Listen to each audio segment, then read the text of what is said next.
You're listening to Men of Abundance, episode 183 with Jesse Cole.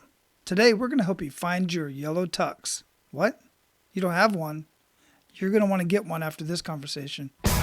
Welcome to Men of Abundance, the podcast for those looking to level up their lives by hanging out with some of the greatest leaders and established professionals in our community, living a life of integrity, honor, and the abundance mentality.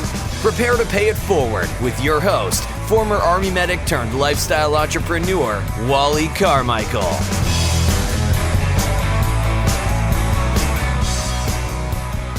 What is going on in your world, Men of Abundance? I am Wally Carmichael, your founder and host of the Men of Abundance podcast. Today, we are going to have a freaking blast. We're going to help you find your yellow tux. You're going to learn about what that means in just a minute.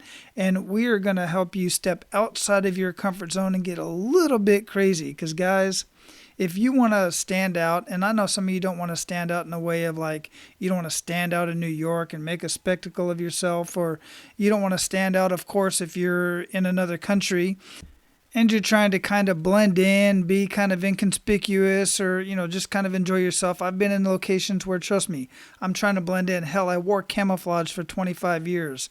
I know about not standing out and when it's time not to stand out and when it is time to stand out. And guys, I'm telling you right now, many of you want to improve your life. Many of you want to live an amazing life of abundance in family, faith, finances, and fitness. Well, I'm telling you right now, you are not going to do that by being the status quo. The best way to improve your relationship is to do it on purpose and to stand out. Do something crazy. Do something you wouldn't normally do. Here's something crazy. I know you know what your spouse likes to do. Take her to do that. That might be something as crazy as a his and her mani-pedi, or going to get a massage together if you don't normally do that. Now, that's something my wife and I normally do, so that's nothing out of the ordinary. But plan something. Take some time and plan something. If you want to raise at work, you got to stand out. You got to be the person that's stepping up. I heard somebody say that when asked, many employers want employees who just come to work, do what they're told to do, and don't cause any drama. Here's the problem. Those people don't get promoted. So don't be one of those people. The bottom line is this. You want to stand out. Now, maybe not as much as our featured guest today, Jesse, but let me tell you, Jesse wasn't always the man in the yellow tuxedo. And now he is, and look where he's at now. All right, guys, before I actually introduce our featured guest today, of course, I want you to be abundant in your life today by paying it forward and sharing Men of Abundance with everyone you come in contact with. It's so easy to do. Just share the website, menofabundance.com. Share the link, share the podcast from your app. There's the 3 little dots. Click on it. It says share. You can share it in a text message, email, on social media, whatever floats your boat. Just share Men of Abundance with others. Don't be stingy. Information is not power. Information is only power when it's shared. So share the information, share these conversations, and get ready to say you're welcome a lot. Because people are going to come back to you and say, thank you for introducing me to Men of Abundance and all of these amazing conversations. And of course, guys, you can get in on the conversation by going to menofabundance.com, click on the Members Only tab, and get access to our closed Facebook community just for men in the Men of Abundance community. That's where we're continuing these conversations and having other conversations. All right, it's time for me to introduce our featured guest. Known as the PT Barnum of Baseball, Jesse Cole is the founder of Fans First Entertainment and owner of the Savannah Bananas baseball team. The Savannah Bananas have sold out 32 straight games, have a wait list in the thousands for tickets, and have been featured nationally on MSNBC, CNN, and ESPN. Cole has turned the games into a circus with dancing players, the Banana Pep Band, the Banana Bananas senior citizen dance team, the Banana Baby, and the famous breakdancing first base coach. Cole believes whatever is normal, do the exact opposite. He is a keynote speaker and author of Find Your Yellow Tux, How to Be Successful by Standing Out. Cole is also the host of the Business Done Differently podcast.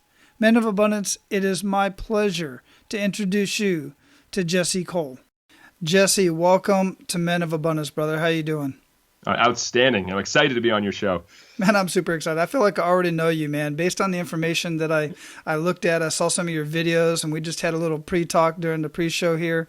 And we're just going to connect. This is going to be a fun conversation, brother. Oh, that's for sure. Let's do it. So where are you at in the world?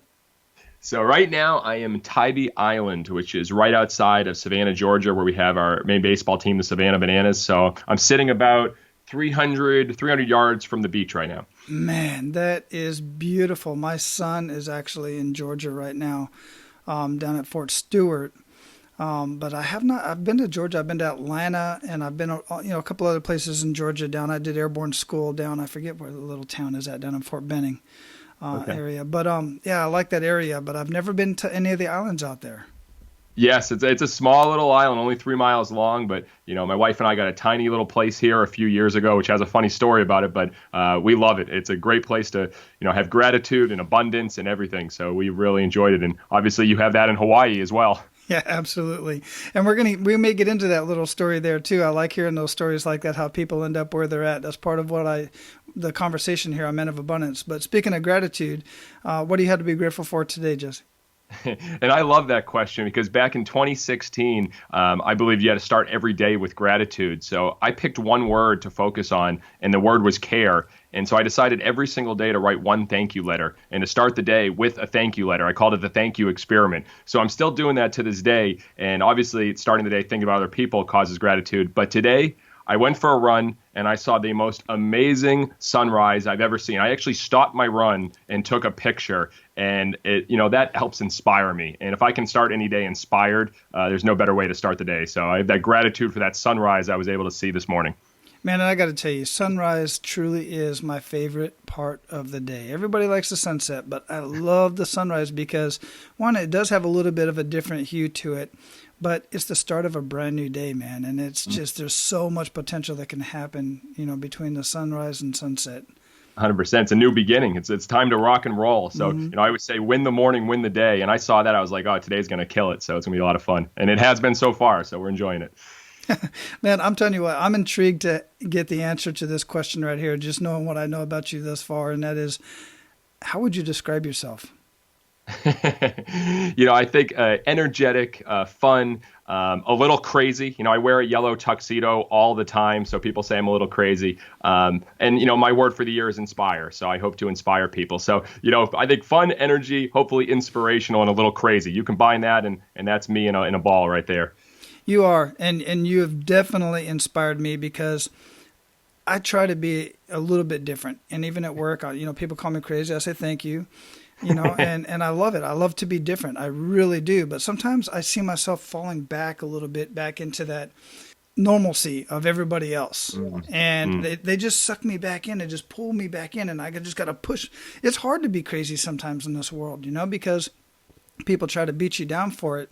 And that doesn't bother me in itself, but it's just I start kind of going back towards with the tide, 100%. Well, it's so easy to fit in. Everyone, you're taught that when you're in schools to fit in and, do what everyone else is doing. But what I've learned is that normal gets normal results, and you're really born to stand out. So when people zig, I try to zag, and, that's brought a lot of success, and it makes life more fun. If you're doing the same thing as everyone else, life gets pretty boring. So I enjoy going in a different direction. Yeah, it really does. Absolutely love that, man. I want to talk a little bit about, before we get into the kick in the gut moment, because I'm just intrigued with that as well, as I always am. But you've got your website here, Find Your Yellow Tux, Stand Out, Be Different, Find Your Purpose. I mean, that just says it all. Those few little words just really says it all about what so many people, the guys that I follow, the circles that I'm in, these high-level thought leaders, entrepreneurs, regardless of their amount of income, their influence, all of that, all of these guys are basically doing the same thing, but you literally have it in your logo, in your title, and everything. Where did that come from? Trial. Experiences, failures, discoveries. I started at 23 years old running a baseball team that was the worst baseball team in the country. And we were failing. It was all about the baseball, and I realized we had to be about all the entertainment. So I started changing things and trying things because I was forced to. There was no money. The team had only 200 fans coming to the games. So I was like, we got nothing to lose. And so literally at that point, we started making our games like a circus, grandma beauty pageants. Our players were doing choreographed dances. I was getting in the dunk tank. It was an absolute circus. And at that point, really, it was about just creating my own path. And I realized it was so fun trying out all these different things. And, I saw all my friends getting out of college and, they were living the corporate world and living 9 to 5. And they were making a lot more money than me, but they weren't happy. And I realized every day I was doing something different, something crazy, something that the media was like, are you really doing a salute to underwear night? Are you really doing a flatulence fun night at your games? And it created so much humor and fun that every day I felt alive. And my friends started saying, you're crazy. Why is your favorite day of the week Monday? And I'm like, I just love coming in and making something new happen. So as I was able to realize that, it was because I was being different, I was standing out. And then most importantly, in 2011, I saw the Simon Sinek video, How Great Leaders Inspire Action. And it's not what you do, it's not how you do, it's why you do it. And then that really changed everything for me. And I started realizing there's a much bigger purpose to all this craziness at the ballpark. And that's where, I can find your yellow tux, and what makes you stand out really has come alive. There's several reasons why I like that so much. Number one is because I'm not the type of guy that I don't watch sports all year long. I can't, just sit in front of a TV, especially by myself. Now, this is Super Bowl weekend, the day that we're, at the time that we're talking, recording this conversation. And the only reason why I would go to a Super Bowl generally is just to hang out with the guys and just have a good time and, the camaraderie and stuff. But the game doesn't really interest me a whole lot. But I got to say, I've been to a few minor league baseball games. I was in El Paso. We used to go quite often, but they bore me to tears, man. And there's no way I could watch it on TV. I actually, believe it or not, I actually like watching. It's relaxing to watch golf. I think it's because of the greenery and everything. But to bring the showmanship and the whole thing about sports in general as a spectator, you want your team to win and all this stuff, but it's really a show. And when you go to a baseball game, for me anyway, I know that everybody doesn't feel this way, but it was always the kids are running around because they're bored and I'm chasing them around and all this stuff. I'm there to have fun, talk, and drink beer, type of thing. But here you are, you just made a circus out of the whole thing. And from what I've seen so far, it really looks like a lot of fun. Well, we've been fortunate. I was forced to. When you come to a team and there's no money, there's no fans coming to, it was a necessity. We had to reinvent ourselves. And fortunately for me, I've always been attracted by creating attention and doing things a little wild. So I said, let's just go over the top. And that's kind of our whole premise of our business. When I speak, I'm always talking whatever's normal, do the exact opposite. And that's our whole premise. And literally, we have a break-dancing first base coach now that in the middle of the game, he'll be given a signal and start doing the Michael Jackson moonwalk on the field. We have a 30-piece pep band that plays Rocky music during the games. So we think about all these things to entertain. And it's because for myself, just like you, I realized that baseball, unfortunately to most people, is long, slow, and boring. And if that's it to most people, I was lucky to have that aha moment because we couldn't survive if we didn't change what we were doing. And so every day we're constantly trying to think, how can we make it even more fun? When people say they don't like baseball, I say, perfect, you'll love our shows. Mm-hmm. Yeah, absolutely. I'd go just for the show because you're pulling in a whole different audience, man, and you're bringing the kids along, you're making it family friendly. You get the audience involved as well? Oh, jeez.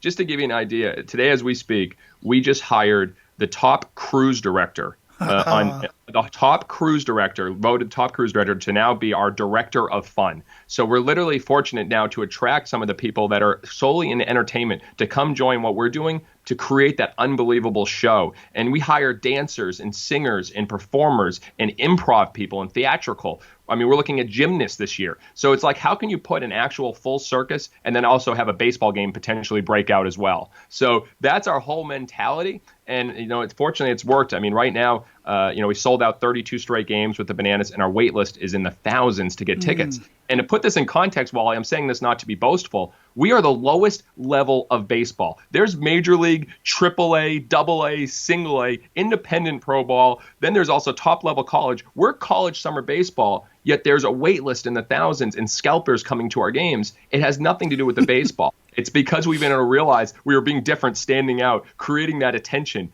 And I'm just so happy to be part of the ride. And, your show's about abundance. And for me, it's every day being around our people, our employees, and just having the time of our life. Every day we're bent over laughing over the ridiculous ideas we talk about. And I can't imagine what's a more fun job and better thing to be doing. Absolutely not. I cannot imagine. And what a job title that is, Director of Fun. Who does not want that job title, man? I want that job title. That's freaking amazing, man. Yeah, well, we got thousands of applicants, and I was like, we're starting to get actors and like big time people from LA and comedians. I'm like, no baseball team is drawing this. And it's because we started looking at it. We're not hiring for a baseball team. We're hiring for an entertainment company. And I tell every business, what business are you in, but what business are you really in? And we're not in the baseball business. And I think a lot of companies, they're mistaken on what business they're really in. Yeah, you're in an entertainment business, if anything. How do you describe that? What business would you say you're in?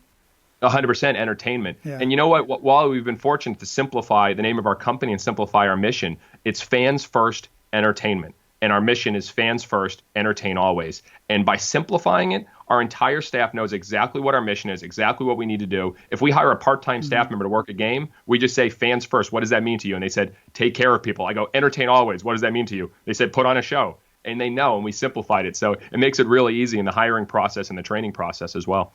Yeah, and absolutely. And we're going to get into this a little bit deeper here in just a minute, right after the kick in the gut moment. But remind me of this, because I have a tendency to forget. But this can apply to any business out there. I mean, think about it, guys.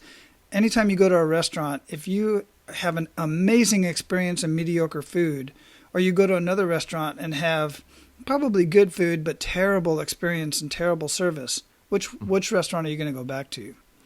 So just think about that as we get into this. We're going to talk about that in just a minute. But before we do, I really want to get into that kick in the gut moment. Change the mood here just a little bit, probably. I don't know how deep we're going to get, but I bring up this kick in the gut moment because you're just a happy-go-lucky guy, and I know everything goes absolutely perfect for you every minute of the day. I wish.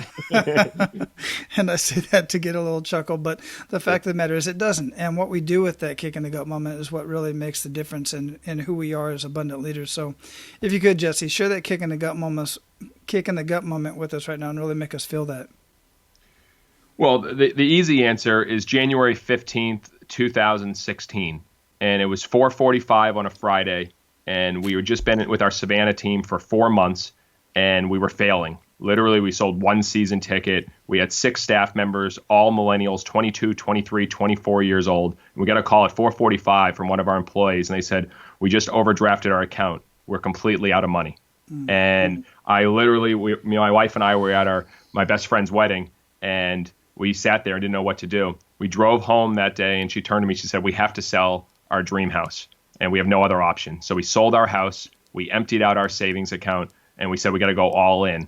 And I remember coming down to where we are now in Tybee, and this little house that we're in, it was on the market for over 2 years. No one wanted it. It was the grossest, nastiest house I've ever seen. And I remember walking in and saying, we will never, no way, no, we're not buying this, no. So we bought it because it was the only option we had. And, we literally slept on an air bed, and, there was a cockroach on my face one night. There were ants. It was just the most toughest moment. And we were kicked in the gut because we got into the trap of just doing things the normal way and hoping that people would support us. And it was one of the toughest moments. And we challenged ourselves, you know what? We got to start focusing so much on our people, on our fans, and we got to create attention. And we put all that in together, and fortunately, we had that success. So that was a moment that I'll never forget. The weeks leading up to it, until we named the team the Savannah Bananas and started going all in on this fans first and entertainment experience, and most importantly, all in on our people. That's when it all changed. Wow, yeah, sold the dream house. That's definitely a kick in the gut moment from an emotional level, because homes, some people, it's just a home. It's just a place to live. But when it's that dream house, like you describe it, that's a kick in the gut moment when you got to give that up. Mm-hmm. Yeah, we had to give it up. And I think that's a great thing of leaders. You always say, what are you sacrificing for other people? And, I look at that in like the last 2 or 3 years, if you're not sacrificing as a leader, if you're not thinking on how you can help your people, then you're not a true leader. And so we look at that every day, like, what are we doing to give back to our people? So we have those moments regularly, but I think it makes you stronger. We don't call it failure. We call it discovery. Yeah, absolutely. Discovery, it's a learning moment. You just got schooled. I mean, you can, as long as you take it and change it around, it is, it was a failure, but at the same time, you learn from it. And that's the fact that if you don't learn from it, then if you don't take something away from it, like I just said the other day on one of my episodes, I think it was Pay It Forward Aloha Friday, where I was talking about, it was actually a comment that I made inside my Facebook group that I heard from a general, which is don't let any crisis go to waste. Learn from every Yes. crisis. Exactly. Yeah. Absolutely. So as we were talking about, let's bring it back up a little bit here. As we were talking about, before the kick in the gut moment there, you were going to comment on my comment about, the experience in anything. This can apply to any business, what you're doing. Yeah, I think every single business is in the experience business and they're in the entertainment business. And how are you providing the most amazing experience for your customers? I think most people, they don't map the journey. You need to love your customers more than you love your product. Most people, when they ask you, what do? You talk about your product. We do this, we do this, we do this. But you don't talk about your customers. And that's why we name the company Fans First Entertainment. We lead with the customers and we map that journey from the beginning. So you talked about a restaurant. I talk about this in my speeches. How many times do you go to a restaurant and no one's there to even thank you when you leave the restaurant? It's unbelievable to me. You're going in, they don't even thank you. Or, places like Walmart, they may have greeters, but the greeters don't even really acknowledge you or wave to you or thank you. You got to be able to get that experience right from the beginning to the end. And the last impression makes a lasting impression. And I think a lot of companies don't get that right either. Yeah, absolutely. And here's the other thing about that. It's got to be authentic. I go to this haircut place. It's a men's haircut place out here. It's called The Barber Shop. And I walk in and everybody, even the person the person that's cutting my hair, they all go, "Welcome to the barber shop." And I'm like, that was weak as hell. And it was worse. Thinking, yeah. it was worse. And I'm thinking, I know the manager has told them to welcome everybody that comes in the door. You know who should be welcoming everybody come in the door? The receptionist, the person at the register, the person at that front desk. Look up, look them in the eye and say, "Welcome to the barbershop."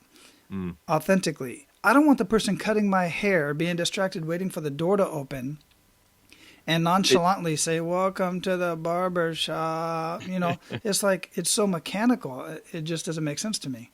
But it's so simple, but companies aren't looking at every little detail. That first impression when they see you on the website, when people buy a ticket from us, we send like a crazy fun email, like, "You just made the best decision of your day. Congrats on your decision. We're running around the stadium. You were celebrating." You can get all those touch points right. And, we have a director of first impressions, a girl who's amazing. Her name's Kiki. And she gets up and, shakes their hand or hugs them and offers them cookies and drinks. It's an easy touch, but people don't think about that. They're thinking about their sales and their revenue, and they're not thinking about impact. And that's all we talk about is what's the impact you're making on people's lives every day. And it's not about revenue and sales. Those will take care of itself if you focus on. Yeah, absolutely. I mean, we can go round and round about this whole conversation. I mean, I can, because I love it. I know when, that's why I'm a huge Disney fan. Love Disney World. And because you'll go to Universal, and nothing against Universal. I love the rides and everything, but the experience is so different because the energy, and they're literally blocks away from each other. Well, a little bit further than that, but the point is, they're both fun places to go, but the experience at a place like Disney where everybody is happy, everybody's having a good time, you're being catered to everywhere you go, it's the whole experience. And you can give that experience in damn near any business at a hardware store, 100%. It's just amazing. But it's got to be authentic. It really has to be authentic. Yeah, and you feel, like you said, when you walk into Disney, you feel it. You just feel it. And it's because of the amount of training. It's from the leadership. And they're constantly catching people doing things right. They're not catching people doing things wrong, the opposite of what most companies. And they're recognizing and they're celebrating the small wins. I'm a big fan of Disney. I've connected with Lee Cockrell, who was the chief of operations. Yeah, Lee was on my show, and he said, Jesse, we need more teachers and less bosses. And I think there's so many bosses and managers, people out there that aren't teaching the Disney way. And, it's so easy when you think about it, but it takes time and it takes a commitment, and it takes to stop looking at the dollars, but looking at the difference you're making in people's lives. So I know it sounds deep, but that's what we talk about in our company. And it's fun. Everyone in our company is millennials, literally 22 to 27 years old, but we have fun and we understand what matters most. And you talk about a life of abundance. When you surround yourself with these people that are positive and just having fun, it's unbelievable contagious. And it happens with the customers. It happens with our vendors. It happens all the way throughout. Yeah, absolutely. Yeah. And when I was saying that about Disney, I was thinking about Lee because I had heard him on another podcast, and this was a while ago. Really, really intriguing individual. I love his story as well. But what they do over there at Disney is just truly amazing. So, man, what are some good news stories? What are some other good news stories about what you're doing with your speaking and your podcast? What kind of feedback are you getting from that?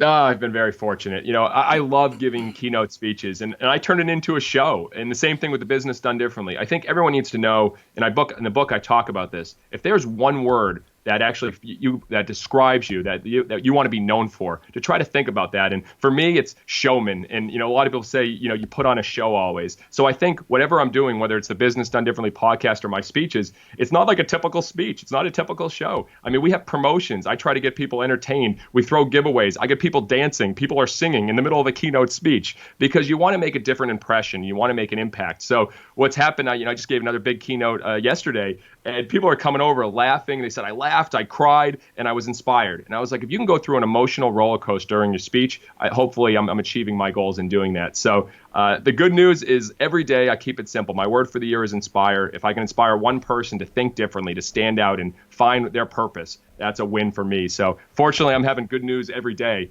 And I'm not searching for these huge, big goals. I think, Wally, to think big is key. Obviously the great book, Magic of Thinking Big by David Schwartz. But I think sometimes you got to focus small and celebrate the small wins. And that really produces happiness. It's about the journey. It's not about the outcome. And for us, that's fulfillment. So that's why I try to keep it simple. And every day I'm experiencing it, having fun, watching our people grow. I mean, 23-year-olds, 24-year-olds reading books every day, listening to podcasts and developing. That's very fulfilling as well. So I just gave you a wild answer with everything, but there's a lot of good news right now.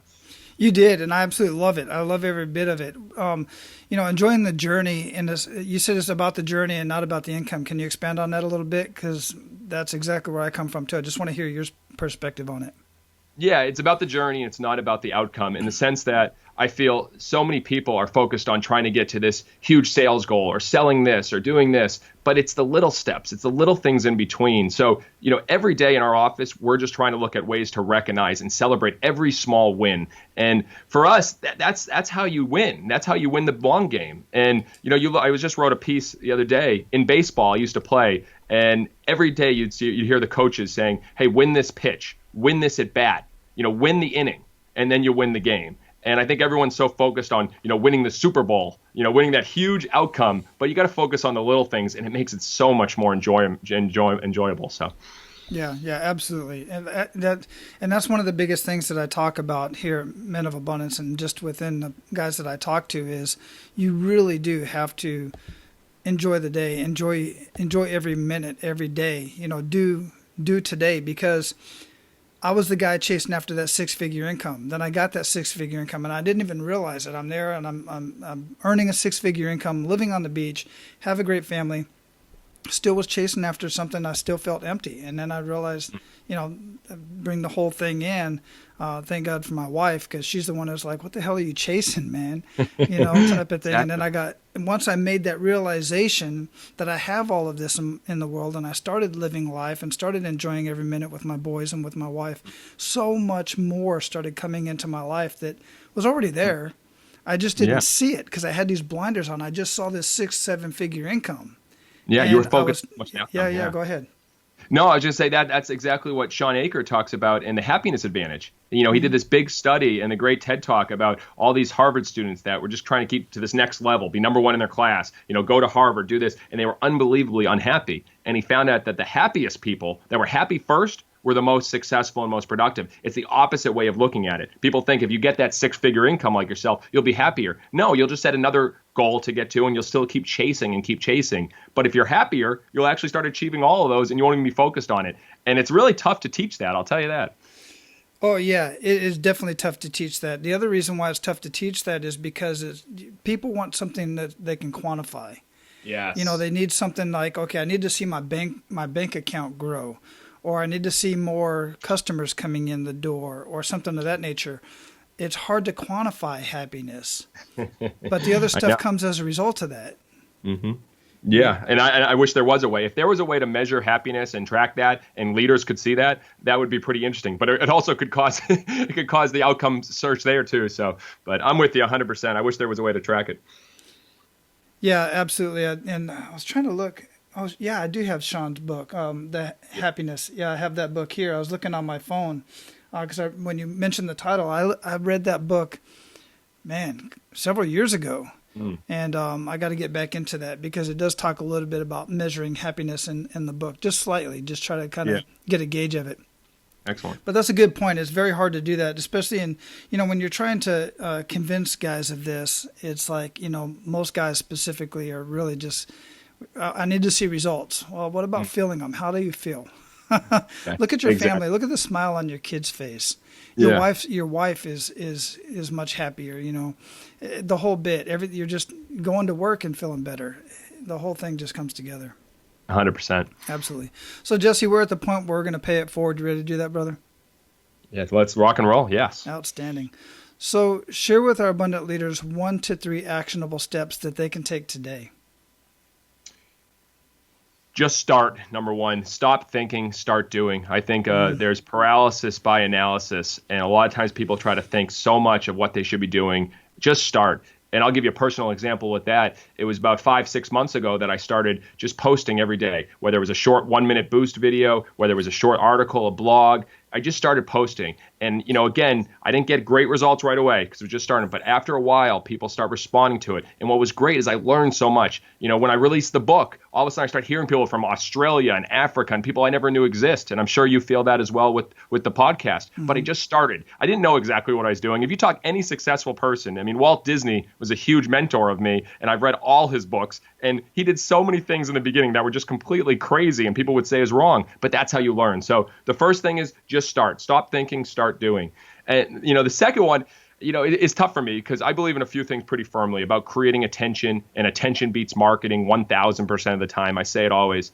But I'm going to go 2 different directions. I'm going to say love your customers more than you love your product. And number 3, love your employees more than you love your customers. And to give practical advice on that is, again, to think about your business and think, what are you doing every day for your customers, and not just focused on your product. Map your customer journey to make it the most amazing customer journey. When you do that, the money will take care of itself. But you can't achieve any of that if you don't love your employees even more than you love your customers. And everything we do, we focus is on our culture.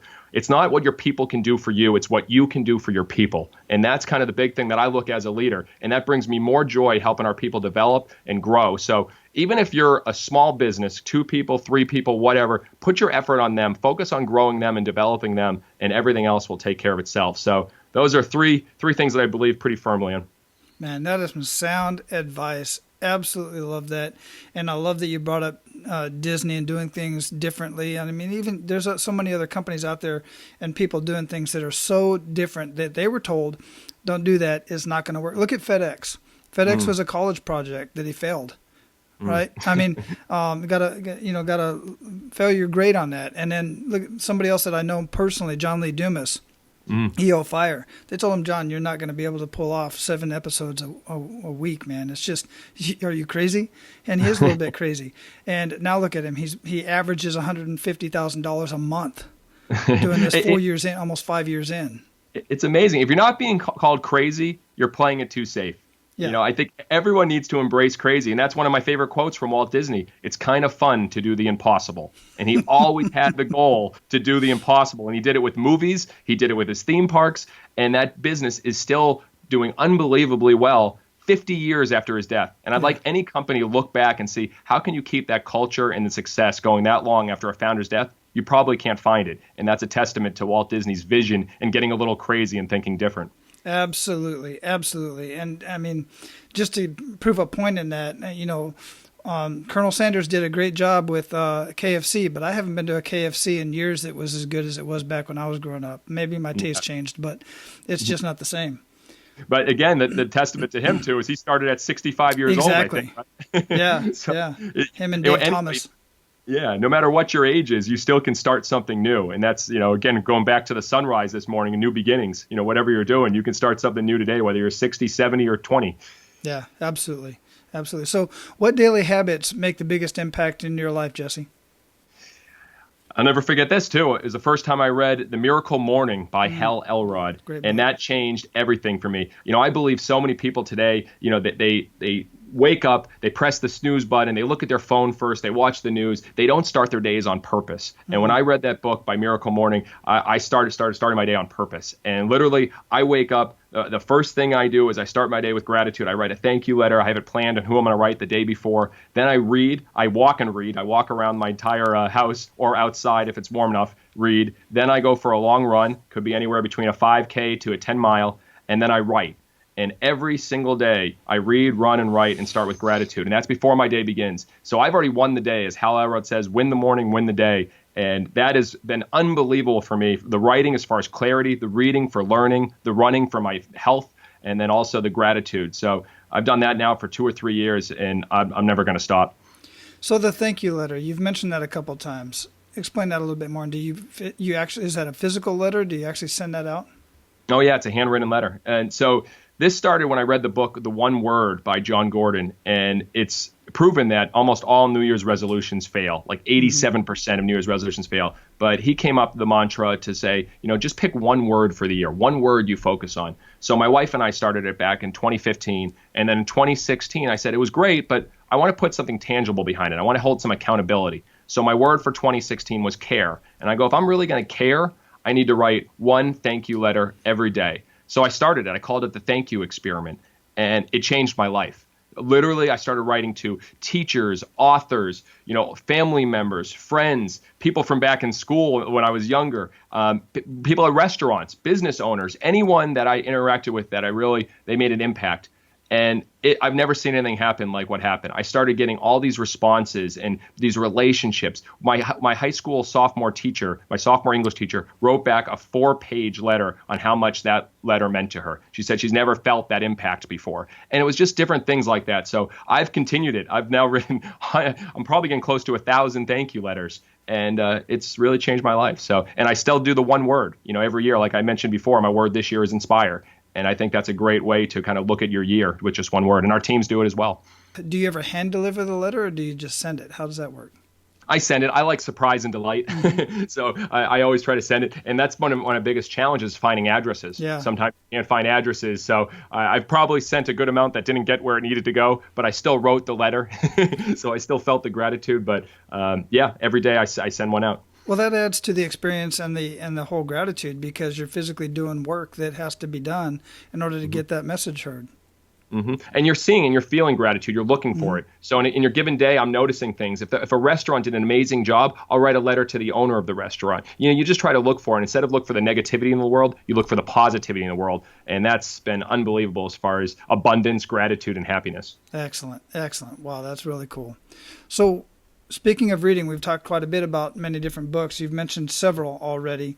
Miracle Morning, The One Word, your book, Find Your Yellow Tux. What would you recommend to our abundant leaders to read, and why? Or listen to, for that matter? I'm going to shift gears. I get asked this question a lot, and I almost always go with The Carpenter by John Gordon about love, serve, and care. But there's one that I keep coming back to, and that is Everybody Matters by Bob Chapman. And it's just such a great story about, creating a culture like a family and treating everyone like a family. And I think that's not talked about in business as much. The word love is not used when it should be. So Everybody Matters is the gear I'm going to shift here, because that's really started to change every day how I look at our staff, look at our culture, and look at what we're trying to build. Excellent. Yeah, that's one I haven't heard of yet, so I'm going to definitely look that up myself.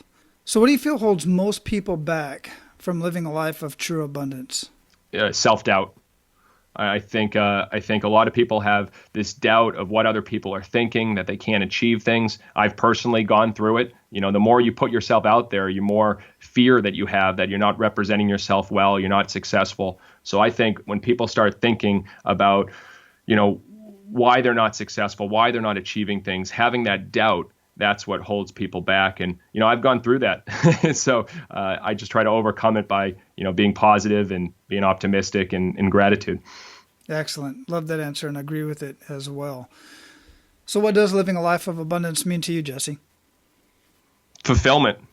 I think the great quote that I open my book with from Tony Robbins, success without fulfillment is the ultimate failure. And I think abundance, if you're fulfilled every day, if you're around family and people you love, and you just feel unbelievably happy and satisfied when you go to bed every night, what else could be more abundant than that? Yeah, absolutely. When you're adding value to other people's lives, you cannot help but feel fulfilled in itself. 100%. Yeah. So, brother, we're going to close this up. Before we do, what did we not talk about that you want to ensure that our abundant leaders get out of our conversation today? Well, I know I'm the crazy guy in the yellow tuxedo, so I always talk about being different and standing out and creating attention. But, the one quote that I'm really happy that we share with our people all the time is be patient in what you want for yourself, but be impatient in how much you give to others. And that has guided us. And if I can leave the audience with that, just think about that in your given day and it'll change everything. Excellent. Absolutely love that. We are going to have findyouryellowtux.com linked up in the show notes. We're going to have the other stuff that we mentioned here, the books and whatnot. But how else would you like for our guys to find out more about what you're doing and get in contact with you?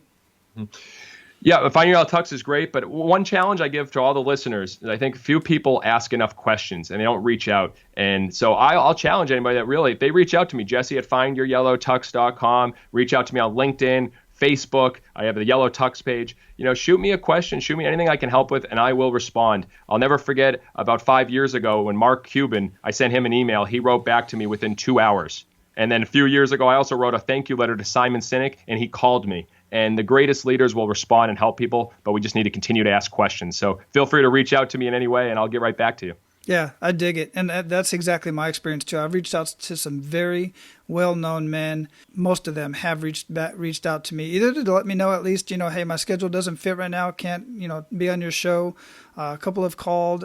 Guys, you will be amazed. So many people, I'm going to try not to get on my soapbox right here, but so many people are bamboozled into thinking that successful people are hoarders and they don't want anybody else to have what they got, but that is exactly the opposite.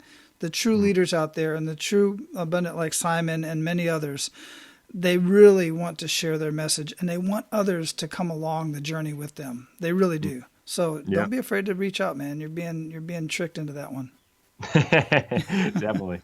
All right, man. This has been a lot of fun. I'm looking forward to sharing this with all the guys out there, and I'm looking forward to hearing the stories of the guys reaching out to you and getting some more information, man. Thank you. Thank you for what you're doing. And one of the greatest podcasts out there. And because you're talking about something that's so important. And I appreciate what you're doing and spreading the abundance, gratitude, and happiness to everyone. I appreciate that. I really do. Aloha. All right, guys, that's all I got for you today. Before I let you go, I got to give a shout out to Jesse once more because he introduced me to Lee Cockrell. You heard us talk about Lee during our conversation, but he was generous enough to introduce me to Lee. Me and Lee had an amazing conversation. I truly appreciate that, Jesse. And man, that means the world to me. You know what a Disney freak I am. And to have a conversation with a former executive vice president of operations of Disney World, Lee Cockrell, is just an amazing individual, regardless of all of that. But that just blew my mind, man. And I look forward to sharing that conversation with all of you. Now go out there, get a little crazy, be a lot different, and live your life of abundance. And make sure to pay it forward. That's all for today, Abundance Leaders. For more about our guests and the powerful information we shared with you today, be sure to sign up for our mailing list at menofabundance.com. We appreciate your time and look forward to hanging out with you on our next episode. So until then, be sure to pay it forward and live your life of abundance.